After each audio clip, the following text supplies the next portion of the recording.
What character didn't deserve to die? Bubba. I wanna go home Forrest. Lance Sweets from Bone Sad Face. I loved his character and cried when it happened, then stopped watching the show for a little bit because it made me sad. Also, Vincent Nigel Murray. I cried then as well. I loved him and his dumb facts sad face. The way they killed Sweets felt straight up disrespectful to the character. Like, they just kinda found the body. That's the worst way to present a character's death, especially when they have that big of an impact on the show. At the very minimum they should have added suspense. Instead of surprise, we killed the psychologist that everybody loves. I was really annoyed when Roxy died in Kingsman: The Golden Circle. Yeah, I kept expecting her to show back up at the end. Maybe in the next movie, where there's another branch in India that hides as a spices store. Yes, Roxy was the first person on my list when I read the prompt. That woman was too badass to just get fridged at the beginning of the second movie. 5s.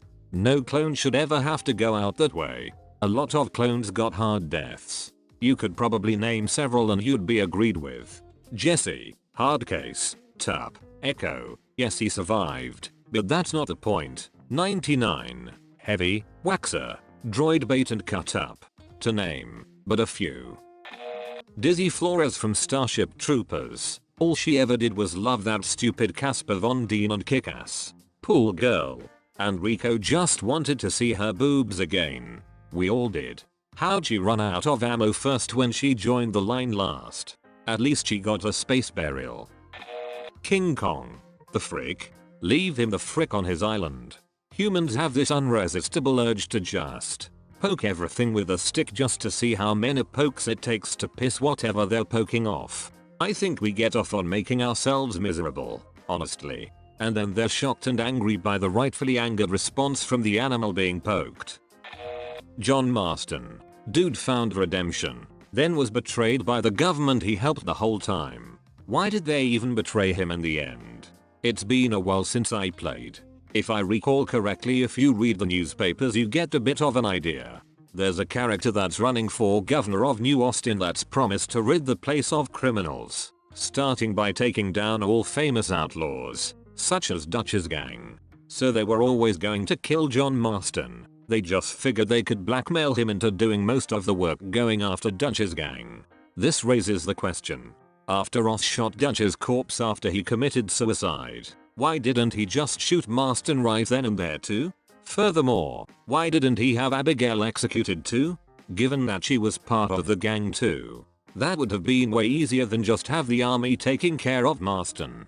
Well, if we are going with that logic, then teenage Jack would have been killed even though he didn't do anything gang related, although he was still a part of the gang in RDR2 events. Chubbs and Happy Gilmore. At least he got his hand back in heaven and made peace with the alligator. Dr. King Schultz from Django. More of a suicide over principle, but he was awesome to the end. When Kenny died all 126 times in South Park. Pool Kid comes from a pool family and has an alcoholic dad. To top it off, Cartman regularly gives him it for being in poverty. When Kenny actually dies, that it hits hard. Stan, where are you going? I can't do this anymore. Kyle. All those hoses and wires. He's a kid, dude. He's supposed to be running around. But Kenny needs you right now. You can't just leave. I'm not the one who's leaving. He is. Finnick from Hunger Games. He recently got married and his wife was pregnant. Also one of my fav characters from the series. I was so upset when he died. Similarly, Prim. I was quite taken aback when she was killed in the bombing. I was going to comment Prim. She was the first person I thought of for this question. I was so angry when she died. I threw my book across the room and just sat there. All I kept thinking was, the whole reason for the story is that Katniss volunteers for Prim, and she freaking dies anyway. To be honest, even though it broke my heart and she didn't deserve it, I thought that Prim dying kind of made sense from a story perspective, because she didn't deserve it.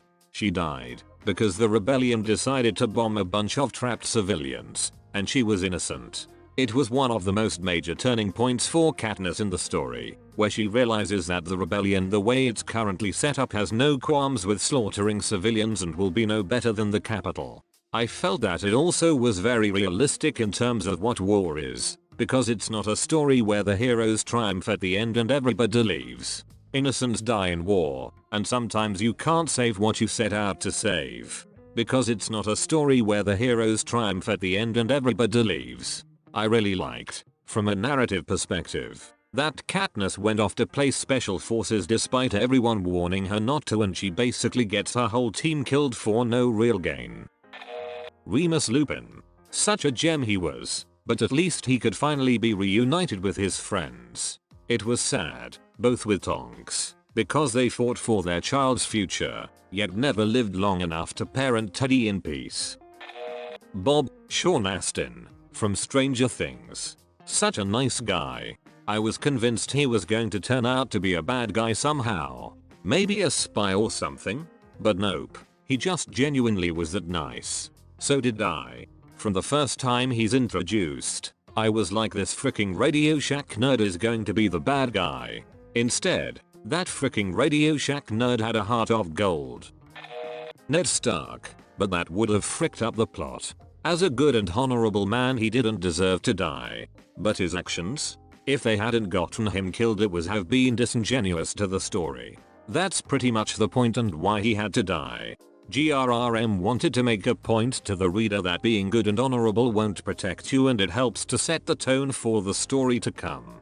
I remember the first time I read Game of Thrones, as in, the first book. There was no show, and I wasn't a huge fantasy fan. But I read it, because it had been recommended by my then boyfriend whose opinion I trusted.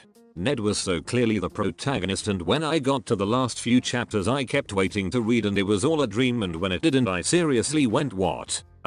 The frick. But my god, did that set the tone for the series. There's nothing like experiencing God for the first time. Charles Xavier in Logan.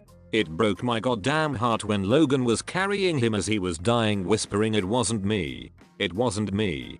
Patrick Stewart's portrayal in that movie was a freaking masterpiece. That one broke me too. I thought I read somewhere that Stewart had some family that had really bad dementia, so he used that as inspiration for that movie.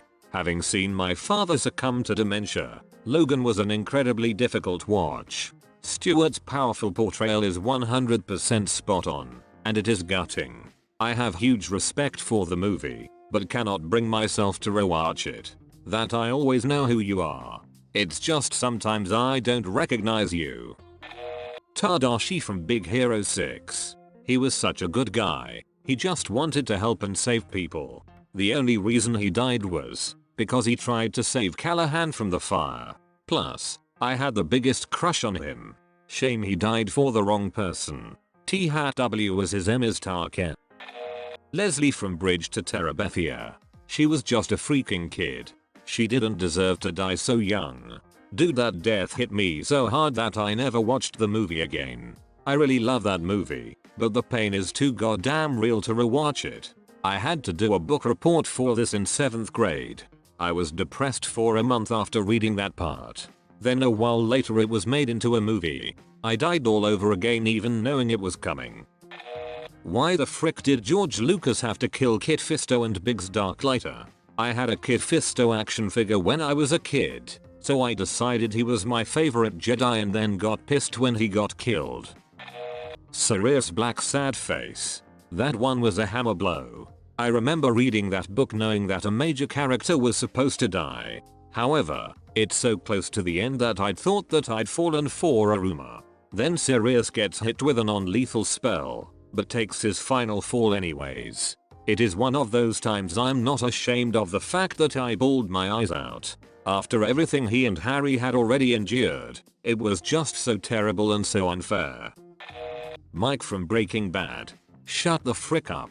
Now let me die in peace. Hughes in FMA. The man loved his daughter so damn much. Didn't deserve it, but had to happen.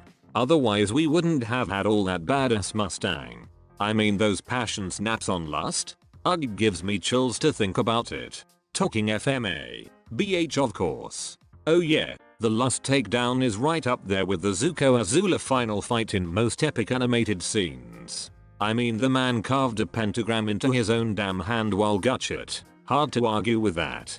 Fun fact, the English voice actors for Lust and Mustang respectively are actually married to each other, talking about brotherhood. Must have been a nice day at work for them, synchronizing that episode. Fun fact, the English voice actors for Lust and Mustang respectively are actually married to each other, talking about brotherhood.